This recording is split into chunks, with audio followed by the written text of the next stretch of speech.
In 2025, a government offered $1 million to anyone who could read a 5,000-year-old script. To this day, no one has done it. That script belongs to a civilization that was larger than ancient Egypt and Mesopotamia combined. A civilization that built homes with private toilets and covered sewers, while much of the world still lived in huts of mud and reed. And yet, across all of that vast empire, it left behind the name of not a single king. But there is something buried here that almost no channel connects. The question that this silent script is hiding is not only who built these cities. The real question is far bigger and far more dangerous. It is this: who were the first Indians? Where did the people come from who today number more than 1 billion souls? Because a single skeleton, one woman, buried nearly 5,000 years ago, reopened a war that still divides India today. A war about blood, about language, about who has the right to say they were here first, and what her ancient genetic code revealed. Contradicts both sides of that fight at the very same time. In this video, you are going to discover what a river that vanished, a script that no one can read, and the genetic code of silent bones are truly telling us about the origins of one of the greatest civilizations in history. Stay with me until the end, because the final piece of this puzzle is still worth, at this very moment, $1 million. Before we go further, I want to be honest with you. This is a small and simple channel made with a great deal of care and without a single sponsor behind it. It depends entirely on the kindness of the people who watch. So if you enjoy real history, researched with seriousness and without cheap sensationalism, please consider subscribing, leaving a like, and telling me in the comments what you think. Sharing this video helps far more than you can imagine. From the heart, thank you for being here with me. To understand who the first Indians were, we have to go back much further than you might expect. Not 5,000 years, not even 10,000. We have to go back more than 1 million years. In the south of India, near the city of Chennai, there is a site called Atirampakkam.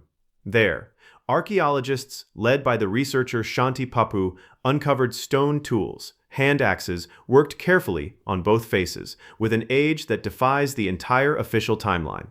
The deepest layers were dated to somewhere between 1 million and as far back as 1.5 million years ago. That alone would be extraordinary. But in 2018 came the real shock. In one of the most respected scientific journals in the world, the same team published a date that rewrites the textbooks. At that site, the shift toward a far more sophisticated tool technology happened 385,000 years ago. The title of the study literally stated that this finding reshaped the models for the human exit out of Africa. Why is this so explosive? Because the accepted idea was that advanced tool-making only reached India with modern humans arriving from Africa, much later, around 130,000 or even 45,000 years ago. Atirampakkam suggests that someone was already producing this refined technology in the subcontinent hundreds of thousands of years earlier. And here, the first loose thread of this story is born. If there were sophisticated people in India that long ago, then the question of who was here first becomes infinitely more complicated than either side of this bitter dispute would ever want to admit. Hold on to that unease, because it is going to come back. These deep ancestors also left something more haunting than tools. In the Vindhyan hills of central India lies a place called Bhimbetka, a cluster of more than 700 rock shelters whose walls are painted with images spanning tens of thousands of years. Hunters with barbed spears, communal dances, tigers, rhinoceroses, elephants. In the deepest layers there are simple cup-shaped marks carved into the stone that may be among the oldest surviving art on the entire planet. This is not just prehistory. It is the oldest window we have into the mind of the people who would become India. And these populations survived something that could have erased them. Around 74,000 years ago, on the island of Sumatra, the volcano Toba erupted in one of the largest explosions the Earth has known in millions of years. Ash rained down across South Asia in a layer you can still find in the ground today. Some scientists once argued this catastrophe nearly wiped out early humans in the region. Yet stone tools found above and below that ash layer suggest that people here endured, adapted, and carried on. The first Indians were, quite literally, survivors of the apocalypse. Let us move forward in time to a place called Mehrgarh in what is now Pakistan, at the foot of a mountain pass. Here, around 7,000 years before Christ, something happened that changes the entire game of Indian identity. At Mehrgarh, human beings stopped being wandering hunters and became settled farmers. They built houses of mud brick, they domesticated barley and wheat, and they began to raise sheep, goats, and that humped ox so iconic to India, the zebu. An animal that would become the economic and religious cornerstone of every civilization that came after. And there is one detail that gives you chills. In the teeth of skeletons at Mehrgarh, researchers found perfect holes drilled with tips of stone around 9,000 years ago. It is the oldest evidence of dentistry ever documented in the world. Someone in that village was drilling into decayed teeth with precision thousands of years before the pyramids. And these were not isolated villagers. The artisans of Mehrgarh were already master bead makers, working turquoise carried from Central Asia, seashells from the distant coast, and deep blue lapis lazuli mined in the mountains of Afghanistan. Thousands of years before the great cities, a web of long-distance trade already stretched across the region. They also smelted copper, and in one grave they left behind an ornament made by a casting technique so advanced it stuns modern metallurgists. They also shaped small figurines of clay, many of them female, adorned with elaborate headdresses. Scholars often read these as early mother goddess figures, symbols of fertility and household devotion. And they built strange compartmented structures of mud brick without doors, likely storehouses for grain entered from the roof. Every one of these details, the goddess, the stored grain, the sacred cattle, would echo forward across thousands of years into the civilizations and the religions still living in India today. But the point that matters most to our question is this. Mehrgarh shows that complex farming life developed there on its own and was not simply imported ready-made from somewhere else. And, as you are about to see, the genetic evidence seems to agree with that idea. Keep this one too, because it is a central piece of the puzzle. And then, from these deep roots, a giant rose. Around 2,600 years before Christ, the Indus Valley Civilization flourished, also called the Harappan Civilization. And here the numbers verge on the unbelievable.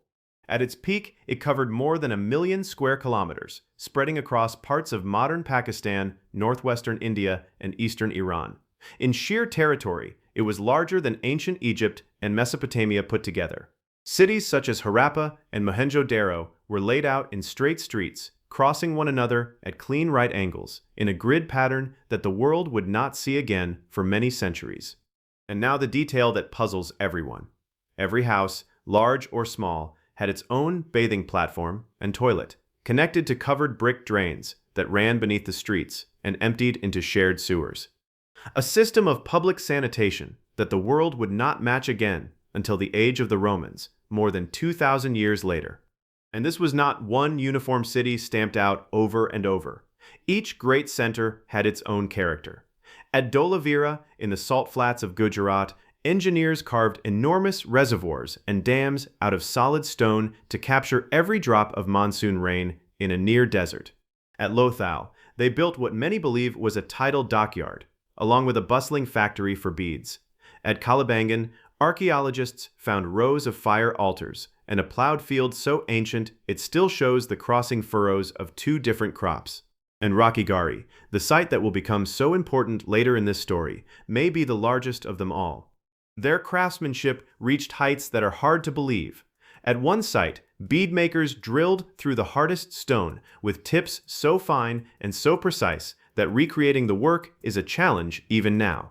And in Mohenjo-daro, someone cast a small bronze figure of a young woman, hand on her hip, utterly at ease, using a lost wax method of extraordinary skill. We call her the dancing girl. She has been staring back at us, confident and nameless, for more than 4,000 years. And stamped onto their seals, again and again, was a strange and beautiful creature, a single-horned animal, often called the unicorn of the Indus, standing before a mysterious object no one can identify with certainty. This unicorn appears more than any king, any god, any human face. It may have been the emblem of a powerful clan, or a merchant guild, or something sacred we will never grasp. Like everything else about these people, it stares at us in perfect, unreadable silence.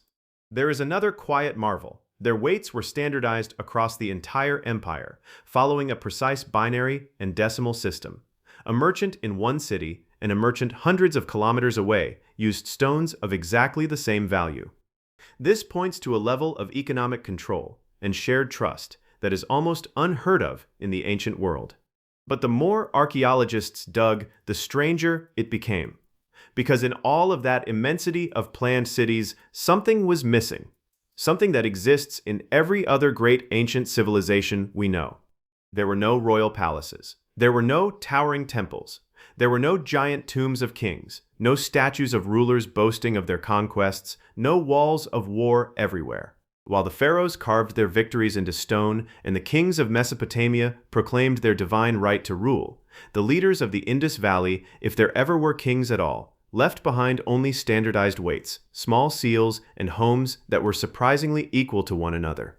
So who governed this empire without an emperor? Some scholars once imagined a priest-king, a holy ruler at the top.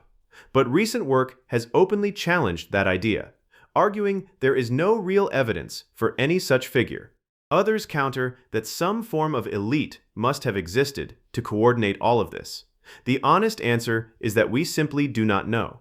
It may have been a republic of merchants, a council of guilds, a system so equal that it had no need for the figure of a king. And this mysterious, kingless people traded with the whole known world.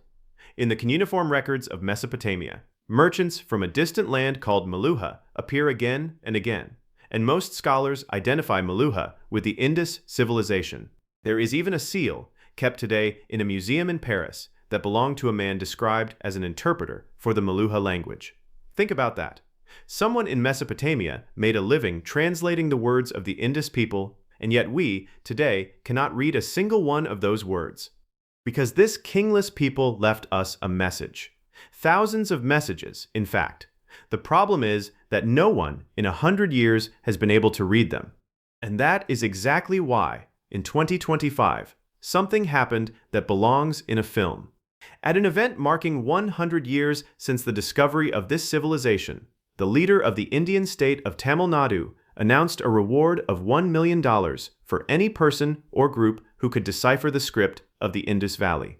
This script appears on seals, on pottery, and on small tablets. There are around 400 distinct signs, and it carries a problem that is almost impossible to solve. The inscriptions are extremely short, with an average of only about 5 signs each. There is no long text anywhere. And, worst of all, there is nothing like a Rosetta Stone, that famous find which let scholars crack Egyptian hieroglyphs because it carried the same text in several languages. Without a point of comparison, the script stays silent. Now, pay close attention, because here it stops being only archaeology and becomes a war of identity. The prize is not merely academic curiosity. There are scientists who argue that the Indus script has roots tied to the ancient languages of southern India, the Dravidian languages. If that is true, it would strengthen the idea that the peoples of the South are the more original inhabitants of the subcontinent. A recent state study even claimed that 60% of the signs and 90% of the graffiti marks found in Tamil Nadu have parallels with the signs of the Indus Valley. On the other side stand those who argue that the script connects to Sanskrit, the classical language linked to the North and to the later Vedic traditions. For one camp, the overlap is proof of continuity. For the other, it is a forced interpretation, reading a conclusion into the evidence. The fight is ugly, and it is very much about the present, not only the past. And there is a third possibility, perhaps the most unsettling of all. Some researchers argue that these signs are not even true writing at all. They would be only symbols, marks of ownership, religious emblems, without ever representing a spoken language. Others push back hard, using analyses run by computer, showing that the pattern of the signs behaves, in fact, like a structured language. 100 years on, and we are not even certain of that. The $1 million prize is still without a winner. If you have made it this far, you already sense that this subject is deep and full of layers. If you are enjoying it, this is the perfect moment to leave a like and subscribe to the channel. It genuinely helps a small project like this one keep going. And now we walk into the hottest, the most controversial, and the most revealing part of the whole story. Because to understand the war over Indian identity, we have to talk about a ghost, the ghost of a river. In the oldest sacred texts of India, the Vedas, one river is praised as the greatest and holiest of them all, flowing mighty from the mountain down to the sea. Its name is Saraswati. The problem is that today, this river does not exist. In the place where it should flow, there is only a dry and seasonal channel, the Rakhigarhi, which crosses northwestern India and disappears into the desert. And here the ghost river becomes a weapon in the struggle over the origin of the Indian people.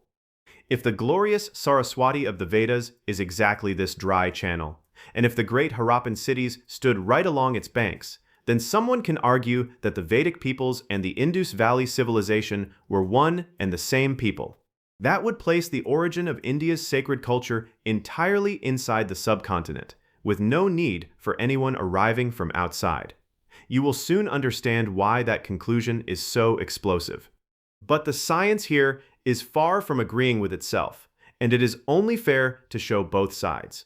One group of researchers holds that the Rakhigarhi was always a river fed only by the monsoon rains, never a mighty glacier-fed river from the Himalayas, as the text describes. If they are right, then the glorious, ever-flowing Saraswati of the Vedas would be, in large part, poetry and not geography. On the other side, another group, also publishing in serious scientific journals, presented evidence that this channel did indeed have a perennial past fed by glaciers, which came to an end just before the great cities reached their peak. In other words, a powerful river may have existed there, but it was already dying at the very moment the civilization needed it most. Two teams of scientists, evidence that collides, and a truth that still slips through our fingers. What satellite technology does confirm is that a buried ancient channel truly lies beneath the desert sands. The rest remains in dispute. And it was around this same time that the world fell apart. Around 1900 years before Christ, the great cities of the Indus began to be abandoned. The script vanished, the standardized weights disappeared. People migrated east and south. One of the largest empires of antiquity simply dissolved. For a long time, there was a dramatic explanation for this, and you may have heard it. The theory of the Aryan invasion. The idea that warriors from outside stormed in, massacred the Harappans, and seized their cities by force. Well, that version of the massacre is today rejected by science. Modern excavations find no signs of mass warfare, no piles of bodies bearing the marks of violence, no cities burned down by invading armies. What the evidence points to is something quieter, and in a way, more frightening. A change in climate. A devastating megadrought, which weakened the monsoon for centuries and dried the rivers. Recent studies of cave formations even suggest droughts that stretched on for more than 85 years without relief. Without water, no city can survive. The people were not exterminated. They scattered. They migrated toward wetter lands, and the great civilization decentralized until it faded as a power. A disturbing mirror, by the way, for our own age of climate crisis. What came next, in the centuries after the cities fell, is the world we hear about in those sacred Vedic hymns. A society of cattle herders and chieftains, not city dwellers, singing verses that would be memorized and passed down by voice, word, for thousands of years before anyone wrote them down. They built altars of fire for their rituals, laid out with such careful geometry that the instructions survive as some of the earliest mathematical texts in the world. And in time, they mastered iron, cleared the dense forests of the Ganges plain, and grew into new kingdoms. But their language, Sanskrit, belonged to a vast family that stretched all the way to Greek, to Latin, to the tongues of Europe. And that single fact is the thread that unravels everything. Because if there was no violent invasion, then where did that Sanskrit language and the Vedic culture that came to dominate northern India come from? And here we arrive at the heart of the controversy, at the skeleton that reopened the war. Here we arrive at the genetic evidence. In 2019, a team led by the archaeologist Vasant Shinde, working with geneticists from Harvard, achieved something almost impossible. After more than 100 attempts and analyzing dozens of skeletons, they extracted usable genetic material from a single person, a woman, buried at the site of Rakhigarhi, one of the largest of the civilization, around 4,500 years ago. It is, to this day, the only genome we have from the entire Indus Valley Civilization, a single individual to represent an entire empire. And what her genetic code revealed was a bomb that exploded on both sides of the war. That Harappan woman had no detectable ancestry from the steppes of Eurasia. None. She also had no ancestry from Anatolian farmers, and she did not descend directly from Iranian farmers either. What she carried was a mixture of native hunter-gatherers, the deep ancestors of South Asia, together with a lineage only related to the Iranian peoples, but a lineage that had split off before farming even arose in Iran. Do you see what that means? It means the farming in the subcontinent may have been born there, on its own, without a great wave of people bringing everything ready-made from outside. For those who argue that Indians are an essentially native people, with no founding invaders, this sounded like a resounding victory. One side of the war celebrated. But, and here is the masterstroke of the science, the other side was right too. Because the same body of studies published in the greatest journals in the world showed something else. The ancestry from the steppes does exist, yes, in the Indian population of today. It simply was not present at the peak of the Indus Valley. It arrived later, around 2,000 to 1,500 years before Christ. A wave of ancestry from steppe herders entered the subcontinent. And that arrival lines up, in time, with the coming of the Indo-Aryan languages, the family of Sanskrit. So put it all together. There was no violent invasion with a massacre, that is a myth. But there was, indeed, a real migration, a later one, that brought genes and most likely the language. Indian identity is not the fruit of a single pure original people, nor of a single conquering invader. It is a blend, a fusion, a mosaic formed over thousands of years between deep native populations and migrants who arrived afterward. Geneticists describe almost every population in India today as a mixture of two great ancestral streams. One they call the ancestral North Indians, tied to those Western and steppe-related migrants. The other they call the ancestral South Indians, rooted far more deeply in the original hunter-gatherers of the subcontinent. Nearly every community in India, north and south, high and low, sits somewhere along the gradient between these two sources. In a very real sense, there is no such thing as an Indian who is only one thing. And the same research uncovered something that cuts even closer to the bone. For thousands of years, these mixed populations blended freely. Then, at a certain point, roughly 2,000 years ago, the mixing largely stopped. Groups began marrying strictly within themselves, generation after generation, leaving a deep genetic signature. That signature is the birth of the caste system written into the genome itself. History, in India, is not only in the texts, it is inside the cells of the living. And even with all of this clarity, the fight is not over. Some researchers defend what is called the out of India hypothesis, arguing that the languages and the Vedic culture were born entirely inside India and spread outward, not the reverse.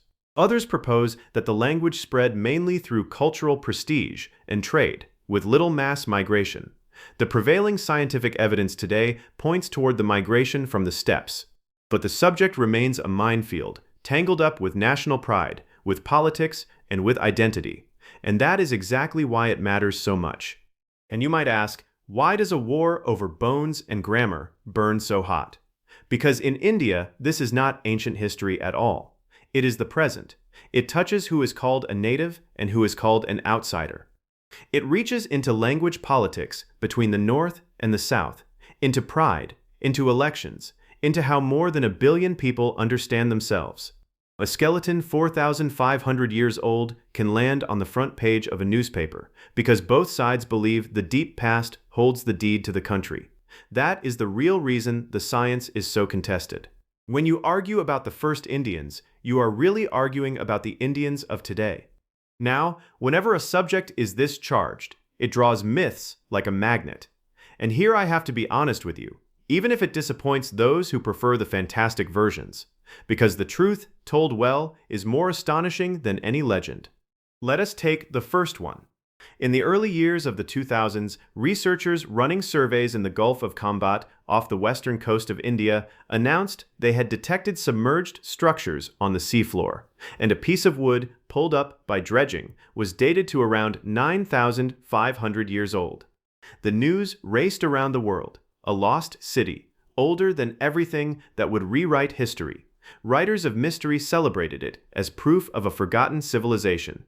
But it is only fair to show why most archaeologists reject this claim. The material was collected by dredging and not by controlled excavation. That means the objects cannot be safely tied to any structure below. Dating a loose piece of wood does not date a city. And there is a serious dispute over whether those shapes on the seabed are truly human constructions or merely natural geological formations. The claim is thrilling, but it did not pass the test of scientific rigor, and this channel stands with the rigor.